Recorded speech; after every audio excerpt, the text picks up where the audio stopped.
Did you, I don't know if you thought that was your best game. It may have been up there for this year. Did you draw particular motivation from not just but the entire defense's performance against the Cardinals?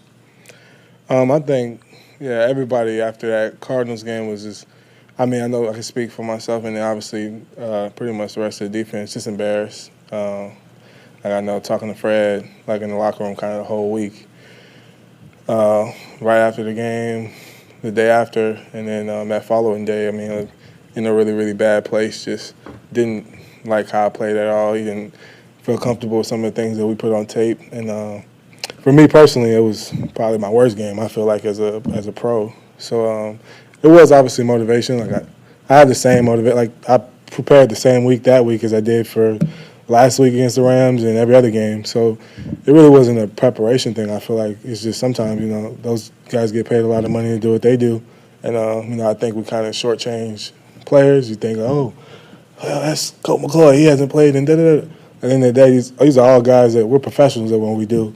And, I think everybody takes their job very serious. Otherwise, it wouldn't be in the NFL for as long as a guy like him has been in. So I got respect for everybody when I line up and play football. So any given week you can get beat. So we just got. What kind of influence or impact did the speech of the defensive captains have the night before to you guys?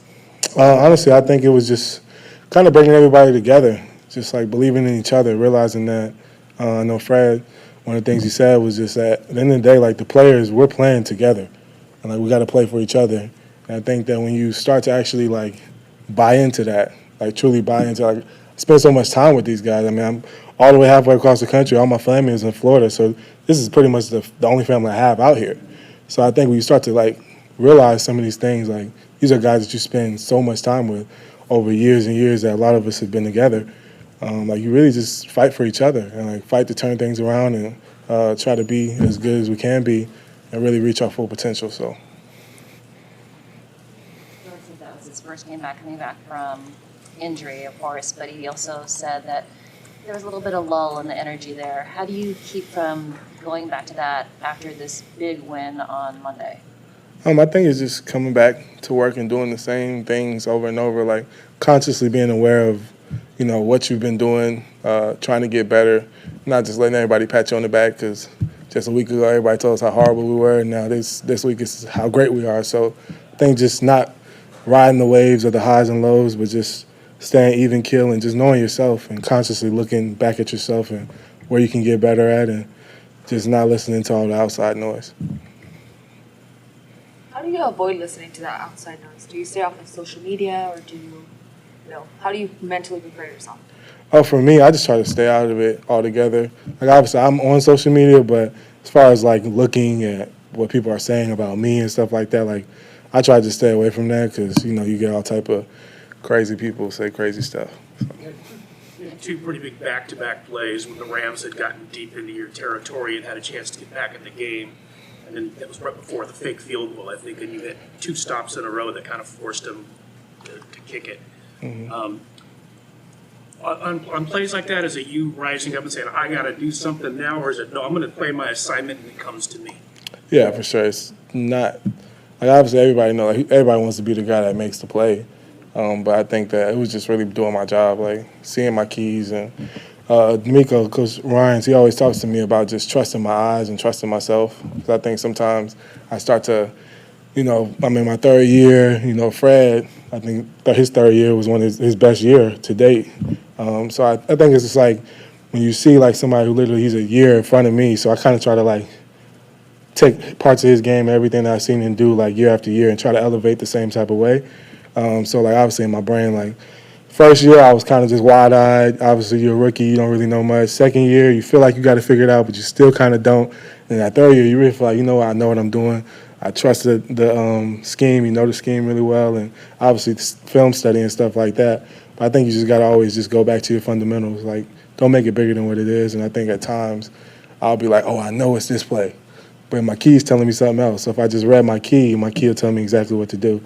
So with those plays, it was just really just doing my job and then just letting my instincts take over.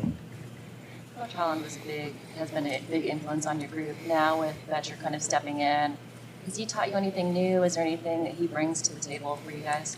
I think for him, he just brings like the joy, the motivation, like just the up tempo, the energy. Like for him, everything he does with us is all positive.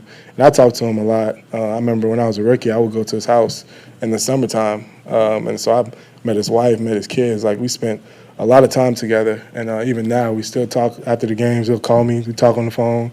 Sometimes even talk on the phone for hours. So he's somebody for me. You know, he means a lot to me, and he means a lot to our whole team. But he's always positive, but he's always going to give it to you like it is. You know, if you have some bad plays, he'll let you know about it. But I think he just helps you believe. You know, I think he just brings that spirit, just allow you to believe that like you're capable to do what you do at a really high level, and that's kind of how I feel about him. Did you talk to him after the Cardinals game? Yeah, I talk to him after really every game, but you know, just like I said, it's one of those days we like, you know, you had a rough one. You know, everybody's gonna let you know about it, and you know, as a team, like obviously standing in front of my teammates, like I wasn't proud of my performance either. So, I pretty much talked to him after every game, but yeah, he talked to me after that game too. And a torn ACL, I realize knee injuries are all different as far as severity, but when you see Bosa and what he's doing after his injury, did that surprise you? Did you expect him maybe to need a little more time to reach back to his current level? No, honestly, because I remember coming out our rookie year, we kind of talked about all that stuff when I had mine, and he had one back in high school, I think it was. So it's a little bit easier as you, one, already know what's going on. You know how the process is going to be, and two, obviously now he's a professional, so you have the best of the best, and I know the type of work ethic that he has. Like for me, I wasn't questioning it at all, so it doesn't surprise me because even for myself, just coming back, I remember I tore my ACL. I was probably 4 or 5 months out of surgery, and I was doing my pro day. So it doesn't surprise me at all that he's able to play back at a high level as he is right now. So, All right, guys. Thanks for listening. no problem. Hey, Faithful, don't forget to click here to subscribe to our YouTube.